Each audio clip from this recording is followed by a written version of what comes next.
Hi friends, ഞങ്ങളുടെ പുതിയൊരു വീഡിയോയിലേക്ക് വീണ്ടും സ്വാഗതം. എല്ലാവർക്കും സ്വാഗതം.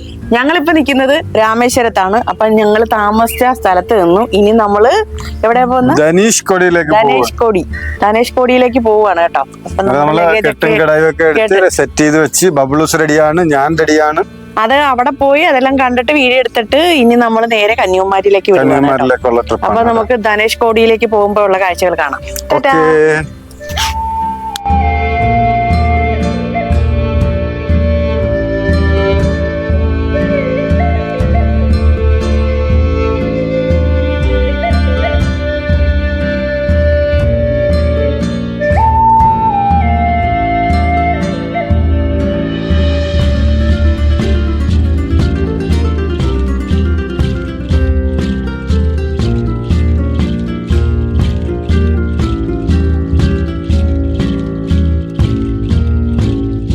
ഞങ്ങളിപ്പോ പോയിക്കൊണ്ടിരിക്കുന്നത് ഇന്ത്യയുടെ അങ്ങേയറ്റത്താണ് കേട്ടോ. ഇതിനപ്പുറം വേറൊരു റോഡില്ല. നോക്കിയ നീണ്ടു നിവർന്നു കിടക്കുന്ന വിശാലമായിട്ടുള്ള റോഡ്, അതും സ്ട്രെയിറ്റ് റോഡ്. കുറെ ദൂരം എത്തുന്നവരെ രണ്ട് സൈഡിലും ഇതുപോലുള്ള മനോഹരമായ കാടുകളായിരിക്കും നമുക്ക് കാണാൻ വേണ്ടി പറ്റുന്നത്. അതിനുശേഷം രണ്ട് സൈഡിലും കടലുകളായിരിക്കും കേട്ടോ. ഇതാണ് രാമേശ്വരം ധനുഷ്കോടി ഹൈവേ, അതായത് NH87. പഴയ NH49 ആണ് കേട്ടോ. കൊച്ചി ധനുഷ്കോടി ഹൈവേ എന്നും ഇത് അറിയപ്പെടും. എന്തായാലും ഇത് ചെന്ന് എത്തിച്ചേരുന്നത് ധനുഷ്കോടിയിലാണ്. അതിനപ്പുറം ഒരു റോഡില്ല. നമുക്ക് വേണം അവിടുന്ന് എവിടെ പോവാം? ശ്രീലങ്കയ്ക്ക് പോവാം. വെറും 25 കിലോമീറ്റർ മാത്രമേ ഉള്ളൂ. സത്യം പറഞ്ഞ ഈ ധനുഷ്കോടി യാത്ര ഒരുപാട് ഗുണപാഠങ്ങളും അനുഭവങ്ങളൊക്കെ ആയിരിക്കും നമുക്ക് സമ്മാനിക്കുന്നത്. ശരിക്കും പറഞ്ഞാൽ ചില കാഴ്ചകൾ കാണുമ്പോൾ നമ്മുടെ ഉള്ളൊന്നും പെടയാതിരിക്കത്തില്ല. 1964 വീശ ചുഴലിക്കാറ്റാണ് എല്ലാം തകർത്ത് തരിപ്പണമാക്കി കളഞ്ഞത് കേട്ടോ. ഇപ്പോഴും ഇവിടെ വാസ്തുയോഗ്യമല്ലെന്നാണ് പഠനങ്ങൾ കണ്ടുപിടിച്ചേക്കുന്നത്. എന്തായാലും പഴയ പോലുള്ള വീടുകളോ ബിൽഡിങ്ങുകളോ ഒന്നും വരാൻ പോകുന്നില്ല. ഇപ്പോഴും കറണ്ട് വെള്ളം ഒന്നും വന്നിട്ടില്ല കേട്ടോ. ഇനി അതൊന്നും വരുമെന്ന് പ്രതീക്ഷിക്കുകയും വേണ്ട.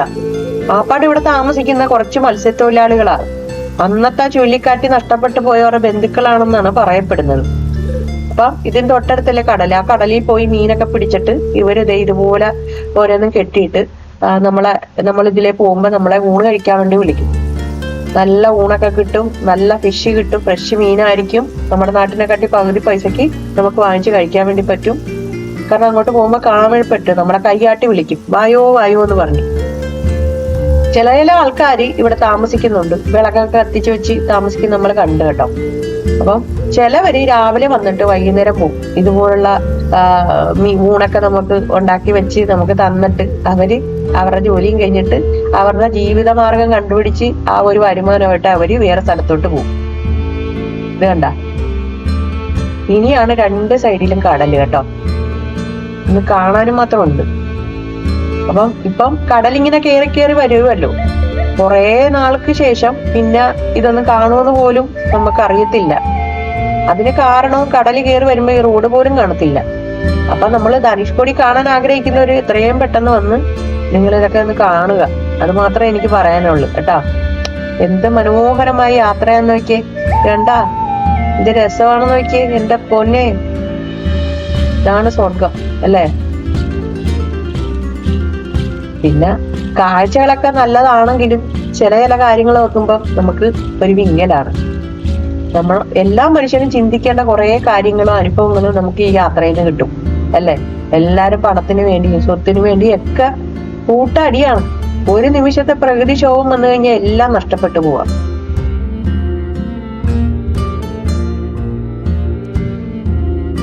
ഒരു കാലത്ത് ഇന്ത്യയും ശ്രീലങ്കയുമായിട്ടുള്ള വ്യാപാര വ്യവസായം നടന്നുകൊണ്ടിരുന്ന ഒരു സ്ഥലമായിരുന്നു ഇത്. ധനുഷ്കോടിയിൽ ഏറ്റവും കൂടുതൽ തിങ്ങിപ്പറത്തുകൊണ്ടിരുന്നത് മത്സ്യത്തൊഴിലാളികളായിരുന്നു. ഓലമേഞ്ഞതും കുഞ്ഞു കുടിലുകളും പരിമിതമായ സാഹചര്യങ്ങളൊക്കെ ആയിരുന്നാലും ശ്രീലങ്കയിലേക്ക് ഉൾപ്പെടെ സുലഭമായി യാത്ര ചെയ്ത് കച്ചവടമൊക്കെ നടത്താൻ വേണ്ടി ഉള്ള സാഹചര്യമായിരുന്നു ഇവർക്ക് ഉണ്ടായിരുന്നത്. ചില മത്സ്യത്തൊഴിലാളികൾ കന്നുകാലികളെയും വളർത്തിയിരുന്നു. ഏകദേശം 5000-ലധികം ആൾക്കാരാണ് ഇവിടെ താമസിച്ചിരുന്നത്. ദൈവവിശ്വാസികളുടെ പുണ്യ നഗരമായ രാമേശ്വരത്തോട് ചേർന്ന് കിടക്കുന്നതിനാല് നിരവധി തീർത്ഥാടകരും സഞ്ചാരികളും ഇവിടെ എത്തിയിരുന്നു.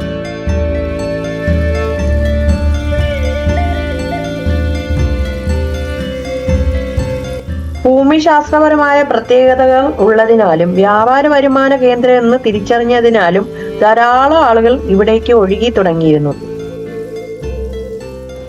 19-ാം നൂറ്റാണ്ടിന്റെ തുടക്കത്തിൽ സിലോണിൽ നിന്നും ബ്രിട്ടീഷുകാർ തേയില, കാപ്പി, റബ്ബർ എന്നിവയുടെ കൃഷി ആരംഭിച്ചതോടുകൂടി തമിഴ്നാട്ടിനും ലങ്കയ്ക്കും ഇടയിൽ കൂടുതൽ ഗതാഗത സൗകര്യം ആവശ്യമായിട്ട് വന്നു. മദ്രാസിൽ നിന്ന് തൂത്തുക്കുടിയിലേക്ക് 1980 ട്രെയിൻ സർവീസ് ആരംഭിച്ചു. തമിഴ്നാട്ടുകാരുടെ ഗൾഫായിരുന്നു സിലോൺ. ഇത് കണ്ട, നമ്മൾ ഇങ്ങോട്ട് വരും തോറും ഒരുപാട് കടകൾ ഇതുപോലെ കാണും. നമ്മളെ സ്നേഹത്തോടുകൂടി ഇതുപോലെ കൈകാട്ടി വിളിക്കും. കണ്ട, കുറെ അക്കമാരെന്ന് ഊണ് കഴിക്കാൻ വേണ്ടി വിളിക്കുന്നതാണ്. കുറെ മത്സ്യവിഭവങ്ങൾ അവർ ഉണ്ടാക്കി വെച്ചിട്ടുണ്ട്. നമ്മുടെ മുമ്പ് വെച്ച് ഉണ്ടാക്കിയും തരും കേട്ടോ. നല്ല ഫ്രഷ് മീനായിരിക്കും. നമ്മുടെ നാട്ടിനെക്കാട്ടി വിലയും കുറവാണ്. ഉറപ്പായിട്ട് നിങ്ങൾ ഇവിടെ വരുവാണെങ്കിൽ ഇതുപോലുള്ള കടയിൽ കയറി വാങ്ങിച്ച് കഴിക്കാതെ പോകരുത് കേട്ടോ. എന്തായാലും ധനുഷ്കോടി തകർത്ത് തരിപ്പണമാക്കിയ സ്ഥലത്ത് നമ്മൾ എത്തിയേക്കുവാണ്. ഇനി ഇതിന്റെയൊക്കെ കുറച്ച് അവശിഷ്ടങ്ങൾ മാത്രമേ ഇവിടെ കാണാൻ വേണ്ടി പറ്റത്തുള്ളൂ. റെയിൽവേ സ്റ്റേഷന്റെയും സ്കൂളിന്റെയും പള്ളിയുടെയും പോസ്റ്റ് ഓഫീസിന്റെ ഒക്കെ.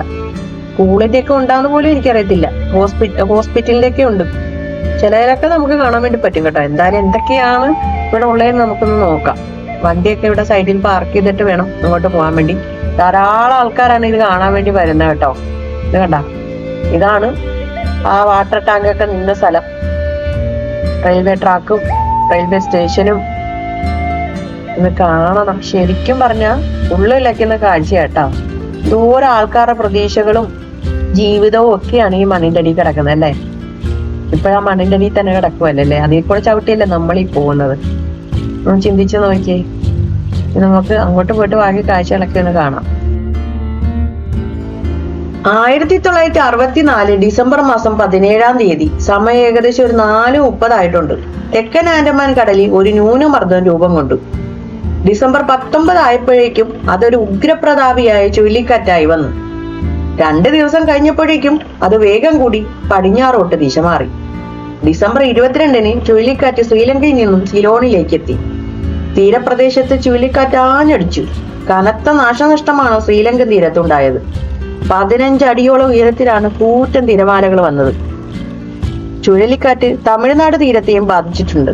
തമിഴ്നാട്ടിലും തീരപ്രദേശങ്ങളിലും കടുത്ത മഴയും കാറ്റും പ്രത്യക്ഷപ്പെട്ടു. ധനുഷ്കോടി അപ്പാടെ കടൽ വിഴുങ്ങി ആ രാത്രി. ഇങ്ങോട്ട് കയറി വന്നപ്പോ തന്നെ ഒരു ക്ഷേത്രം കാണാം. അതിൻ്റെ അകത്ത് കയറി കുറെ പേര് തൊഴുന്നൊക്കെ ഉണ്ട് കേട്ടോ. അതിൻ്റെ അകത്ത് എന്തൊക്കെയോ കാണാനൊക്കെ ഉള്ളതുണ്ട്. എന്തായാലും ഞാൻ അങ്ങോട്ടും കയറിയില്ല. ഈ കാണുന്നതാണ് റെയിൽവേ സ്റ്റേഷന്റെ പരിസരത്തുള്ള വാട്ടർ ടാങ്ക്. ആ വാട്ടർ ടാങ്കിന്റെ ഹൈറ്റ് ഒന്ന് നോക്കി. ഈ വാട്ടർ ടാങ്കിന്റെ മുകളിൽ കൂടെയാണ് അന്ന് തീരെ ആഞ്ഞടിച്ചത് അല്ലെ. അപ്പൊ എത്ര ഉയരത്തിലാണ് തീരെ വന്നതെന്ന് നമുക്ക് ചിന്തിക്കേണ്ടിയിരിക്കുന്നു. ഇപ്പോഴും പിടിച്ചിട്ട് ഭയങ്കര സ്ട്രോങ് ആണ് കേട്ടോ. അന്നത്തെ കാലത്ത് അപ്പൊ ഇത് എന്തൊക്കെ വെച്ചായിരിക്കും പണിതേക്കുന്നത് അല്ലെ. ഇപ്പോഴും എന്നാ സ്ട്രോങ് ആയിട്ട് നിൽക്കുന്നത്. ഇപ്പൊ പണിയുന്ന ബിൽഡിംഗ് ഒക്കെ തൊട്ട് കഴിഞ്ഞാൽ തന്നെ കുറെ വർഷം കഴിഞ്ഞ് പൊളിഞ്ഞ് താഴെ വീഴും. ഇത് എത്രയോ വർഷങ്ങൾക്ക് മുമ്പുള്ള ബിൽഡിങ്ങുകളാ. കുറെ നാളൊക്കെ കഴിയുമ്പോ ഇവിടെ വന്നു കഴിഞ്ഞാൽ ഇതൊക്കെ കാണുമെന്ന് അറിയത്തില്ല. അപ്പൊ അതിനു മുമ്പായിട്ട് വന്ന് നിങ്ങൾക്ക് കാണാൻ പറ്റുമെങ്കിൽ കാണുക കേട്ടോ. എന്ത് തന്നെയാണെങ്കിലും ഇതിലെ കൂടെ നടക്കുമ്പോഴത്തേക്ക് വേദനയോടുകൂടി മാത്രമേ നമുക്ക് നടക്കാൻ വേണ്ടി പറ്റത്തുള്ളൂ. സ്ട്രോങ് ഒക്കെയാണ്, ഇതൊക്കെ കാണാൻ പറ്റി. നമ്മൾ ഈ ചവിട്ടി നടക്കുന്ന സ്ഥലത്തും അന്നത്തെ ആ ഒരു ചുഴലിക്കാറ്റിന്റെ എല്ലാം നശിച്ചതിന്റെ അവശിഷ്ടങ്ങൾ മൊത്തം മണ്ണിന്റെ അടിയിൽ ഇപ്പോഴും ഇവിടെ തന്നെ കിടക്കുവാണ്. പിന്നെ ഇവിടെ കിണറുണ്ടെന്ന് പറഞ്ഞു. ഈ കിണർ കടലിന് തൊട്ടടുത്ത് തന്നെയാണ്. പക്ഷെ കടലിലെ വെള്ളം മൊത്തം ഉപ്പുവെള്ളമാണ്. പക്ഷെ ഈ കിണറ്റിൽ വരുന്ന വെള്ളം ഉപ്പുവെള്ളവും അല്ല. അത് അതിശയം തോന്നുന്ന ഒരു കാഴ്ചയാണ് കേട്ടോ. ഉണ്ടോ എങ്ങനെ ഉണ്ടായിരുന്ന ഒരു എന്ത് പറയാൻ, ഒരു സിറ്റിയുടെ അവസ്ഥയെ അല്ലേ. ഒരു നിമിഷം കൊണ്ടല്ലേ എല്ലാം പോയത്. പറഞ്ഞു കഴിഞ്ഞാൽ ആരെങ്കിലും വിശ്വസിക്കുവോ? സ്കൂളുകളും കോളേജും പഞ്ചായത്തുകളും ഹോസ്പിറ്റലുകളും റെയിൽവേ സ്റ്റേഷനുകളും എന്തെല്ലാം ഉണ്ടായിരുന്നെന്നറിയാം ഇവിടെ. പക്ഷെ അതെല്ലാം തകർന്ന് തരിപ്പണമായിട്ട് അവസാനം ഇതുപോലുള്ള കുറച്ച് വേസ്റ്റുകൾ മാത്രമേ നമുക്ക് കാണാൻ വേണ്ടി പറ്റൂ കേട്ടോ.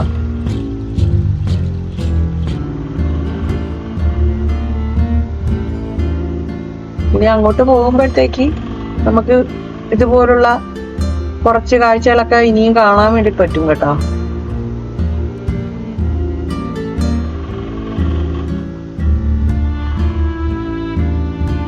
ഒരു നിമിഷത്തെ പ്രകൃതിക്ഷോഭം മതി എല്ലാം നശിച്ച് തരിപ്പണമായിട്ട് പോകാൻ വേണ്ടി. നമ്മളെല്ലാരും ഇതൊക്കെ ചിന്തിക്കുന്നത് നല്ലതായിരിക്കും അല്ലേ?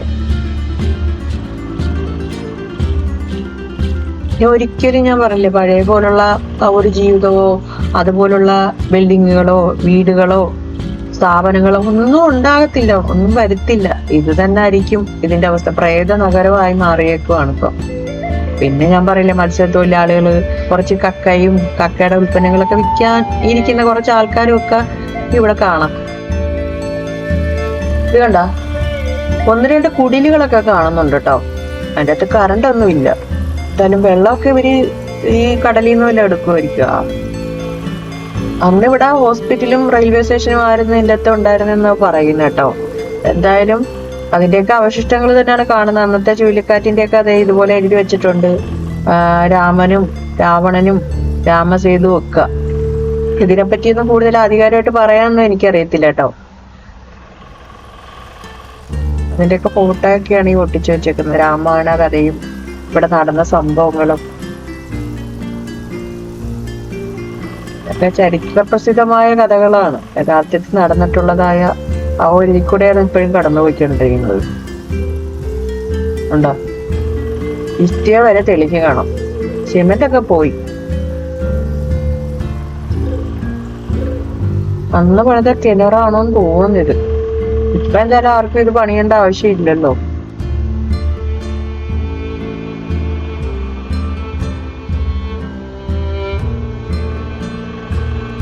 എന്നാ ഇതിലെ കൂടെ നടക്കുമ്പോഴത്തേക്ക് എന്തോ ഒരു വല്ലാത്ത ഫീലാണ്. ഇപ്പൊ എങ്ങനെ കാണുമല്ലേ, സഹിക്കാൻ പറ്റുന്നില്ല. എന്താ ഫുള്ള് കാടുകളായി മാറിയേക്കുവാണ്. ഇതിന്റെ ഇടയിൽ നിന്നൊക്കെയാണ് ഈ മയിലുകളൊക്കെ ഇറങ്ങി വരുന്നുണ്ട് കേട്ടോ.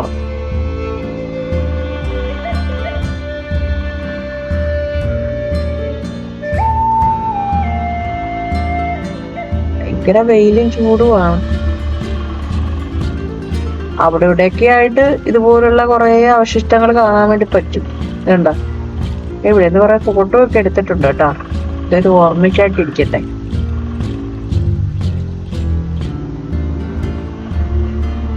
ഇതുണ്ട്, ആ സൈഡിൽ കാണുന്ന കടലാണ്.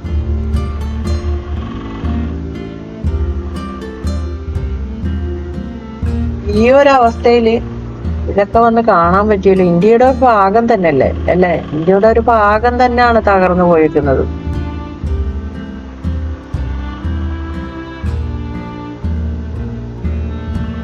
ഒരുപക്ഷെ തകർന്ന് തരിപ്പണമായി എല്ലാം പോയിട്ട് ഇത് അറിയപ്പെടാനായിരിക്കും വിധി. അല്ല എന്ത് പറയാനാണ് അല്ലേ? ഇത്രയധികം ആൾക്കാര് അറിയപ്പെടുന്നതന്നെ ചുഴലിക്കാറ്റ് വന്നിട്ടാണെന്നാണ് എനിക്ക് തോന്നുന്നത്.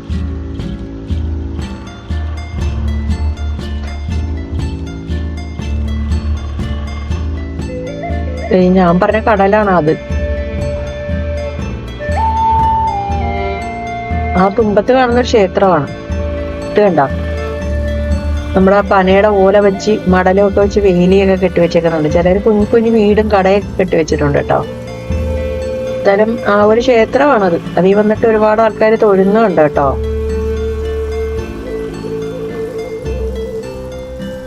അവിടെ 1-2 പേര് ഇരിക്കുന്നുണ്ട്.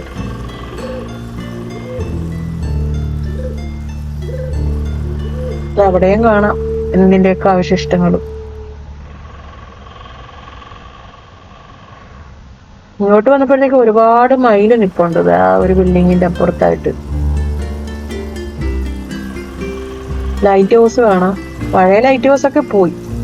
ഈ കാണുന്നതാണ് റെയിൽവേ ട്രാക്ക് കേട്ടോ. എന്താ 4 ട്രാക്കും കാണാൻ വേണ്ടി പറ്റും. അന്നത്തെ ചുഴലിക്കാറ്റിൽ ധനുഷ്കോടി പാസഞ്ചറും ട്രെയിൻ നമ്പർ 653 അതില് 110 യാത്രക്കാരും ഉണ്ടായിരുന്നു. കൂടാതെ 5 ജീവനക്കാരും 6 കോച്ചുകളും ഉള്ള ആ ഒരു ട്രെയിൻ ഒലിച്ചുപോയി. എല്ലാം തകർത്ത് തരിപ്പണമാക്കിയിട്ട് കൊണ്ടുപോയി. അപ്പം ഇതിന് വരുന്നോണ്ടിരുന്നപ്പോ തന്നെ ഈ ലോക്കോ പൈലറ്റിനെ അറിയത്തില്ല ഇങ്ങനെ ഒരു അവസ്ഥയിലാണെന്ന്. ഇടയ്ക്കൊക്കെ സിഗ്നൽ തകരാറിലായെങ്കിലും സാധാരണ ഇടയ്ക്ക് ഇങ്ങനെ വരുന്നത് കൊണ്ട് അതായിരിക്കും എന്ന് ഓർത്ത് കേട്ടോ. പക്ഷെ ഇത് മുകളിൽ നിന്ന് ഈ ഒരു വാട്ടർ ടാങ്ക് കണ്ടില്ല, അതിന്റെ മുകളിൽ നിന്ന് ഇവിടുത്തെ സ്റ്റേഷൻ മാസ്റ്ററും സഹായം കണ്ടുകൊണ്ടിരിക്കുവാണ്. ഈ ട്രെയിൻ എടുക്കല്ലേ എടുക്കല്ലേ എന്നാണ് അവരുടെ പ്രാർത്ഥന. പക്ഷെ അതൊന്നും ശ്രദ്ധിക്കാതെ ദൂരെ നിന്ന് ആ ട്രെയിൻ അങ്ങോട്ട് ലോക്കോ പൈലറ്റ് എടുത്തു. എന്തായാലും അവര് അത് നോക്കി നിൽക്കുമായിരുന്നു ആ ഒരു കാഴ്ച. ആ വാട്ടർ ടാങ്കിന്റെ മുകളിൽ നിന്ന് കഴിഞ്ഞാൽ ഈ ധനുഷ്കോടി മുഴുവനും കാണാൻ വേണ്ടി പറ്റുമായിരുന്നു. അപ്പം അതുൾപ്പെടെയാണ് അന്നത്തെ ആ ഒരു സൈക്ലോൺ ചുഴലിക്കാറ്റിലും പോയത് കേട്ടോ. അതിൻ്റെ അകത്ത് ഒരുപാട് ആൾക്കാരും ഇരിപ്പുണ്ടായിരുന്നു. ഇതൊക്കെ അല്ലേ കേൾക്കുമ്പോ തന്നെ നമുക്ക് സഹിക്കാൻ പറ്റാത്ത ഒരു അവസ്ഥ. ഇനി നമ്മൾ അടുത്ത പോകുന്നത് ഒരു പള്ളിയിലേക്കാണ് കേട്ടോ. ആ പള്ളിയുടെ പേര് സെന്റ് ആന്റണീസ് ചർച്ച് എന്നാണ്. ഇവിടുന്ന് കുറച്ച് നടക്കണം എങ്കിൽ മാത്രമേ അവിടെ എത്തത്തുള്ളൂ കേട്ടോ. ബ്രിട്ടീഷ് ശില്പകലാ മാതൃകയിലാണ് ആ കെട്ടിടം നിർമ്മിച്ചേക്കുന്നത് തന്നെ. ഇത് കണ്ട, ഈ കെട്ടിടത്തിന്റെ നിർമ്മാണ രീതിയെക്കുറിച്ചോ വാസ്തുവിദ്യയെക്കുറിച്ചോ കാര്യമായ രേഖയൊന്നുമില്ല. വിശ്വാസികളും സഞ്ചാരികളും ഒക്കെ ആയിട്ട് 100 കണക്കിന് ആൾക്കാരാണ് ദിനം പ്രതി അക്കാലത്ത് ഇവിടെ വന്നുകൊണ്ടിരുന്നത് കേട്ടോ. പവിഴപ്പുറ്റുകളും പാറക്കല്ലുകളും കൊണ്ടാണ് ഈ ഒരു പള്ളിയുടെ നിർമ്മാണം. ആരെയും ആകർഷിക്കുന്ന രീതിയിലായിരുന്നു. നിത്യവും പ്രാർത്ഥന നടത്തിക്കൊണ്ടിരുന്ന ഒരു പള്ളിയായിരുന്നെന്നാണ് ചരിത്രത്തിൽ പറയുന്നത്. വിനോദസഞ്ചാരം ആയിരുന്നത് കൊണ്ട് തന്നെ ആ പള്ളിയുടെ ചുറ്റിപ്പറ്റി ഒരുപാട് കച്ചവടക്കാരും ഉണ്ടായിരുന്നു അന്ന്. ഇപ്പോഴും ഉണ്ട് കേട്ടാ, ഇതിന് ചുറ്റും നിറയെ കച്ചവടക്കാര്. ഏറെ സന്തോഷത്തോടുകൂടി സമാധാനത്തോടുകൂടിയും താമസിക്കുകയായിരുന്നു ധനുഷ്കോടി. പക്ഷെ ധനുഷ്കോടി അറിയുന്നുണ്ടായിരുന്നില്ല ചുരുങ്ങിയ ദിവസങ്ങൾ കൊണ്ട് ഒരു മഹാദുരന്തം ധനുഷ്കോടിയെ തകർത്തു വരാൻ പോവുകയാണെന്ന്. കണ്ട പള്ളി കണ്ട. ക്രിസ്മസ് ആഘോഷത്തിന് തൊട്ട് മുൻപ് ഇവിടെ പ്രാർത്ഥന എല്ലാ ദിവസവും നടക്കുന്നുണ്ടായിരുന്നു. അപ്പൊ ആ ഒരു പ്രാർത്ഥനയില് എല്ലാ വിശ്വാസികളും മുഴുകിയിരിക്കുമായിരുന്നു. ഈ പള്ളിയിലും നിറയെ ആൾക്കാരുണ്ടായിരുന്നു. അപ്പോഴാണ് ധനുഷ്കോടിയെ തകർത്ത് വാഴിക്കൊണ്ട് ആ സൈക്ലോൺ ചുഴലിക്കാറ്റ് വന്ന് എല്ലാം കൊണ്ടുപോയത്. കണ്ടോ, ഇങ്ങനെ കിടന്ന ഒരു സ്ഥലമാണല്ലേ. ഇഷ്ടം. ഇപ്പോഴും കുറെ കടകളൊക്കെ ഉണ്ട്. ഇതുണ്ടോ, അൽത്താരയാണ് കാണുന്നത്. അൽത്താര കാണുമ്പോ നമുക്ക് മനസ്സിലാവും അല്ലേ. ബാക്കി ഒരു ഭാഗങ്ങളും ഇല്ല, എന്തോ ഒരു രൂപം മാത്രമേ ഉള്ളൂ. ശരിക്കും പറഞ്ഞ ഒരു വിങ്ങലോട് കൂടി തന്നെയാണ് ഇവിടെ നിൽക്കുന്നത് കേട്ടോ. ഒരവസ്ഥയാണല്ലേ. വേണ്ട, ഇവിടെയൊക്കെ കുറെ അവശിഷ്ടങ്ങൾ കിടപ്പുണ്ട്. കണ്ട, കുറെ അവശിഷ്ടങ്ങൾ കഴിക്കുന്നത് കണ്ട. ബാക്കിയെല്ലാം മണ്ണിന്റെ അടിയിൽ തന്നെ കിടക്കും. ഒന്നും മാറ്റാൻ പോലും ആർക്കും പറ്റിയിട്ടില്ല. ഒന്നും പറ്റാത്ത കാര്യമാണ്. അപ്പൊ എല്ലാവർക്കും ഈ ഒരു വീഡിയോ ഇഷ്ടപ്പെട്ടെന്ന് കരുതുന്നു. അടുത്ത വീഡിയോ കാണുന്നവരേക്കും ബൈ ബൈ.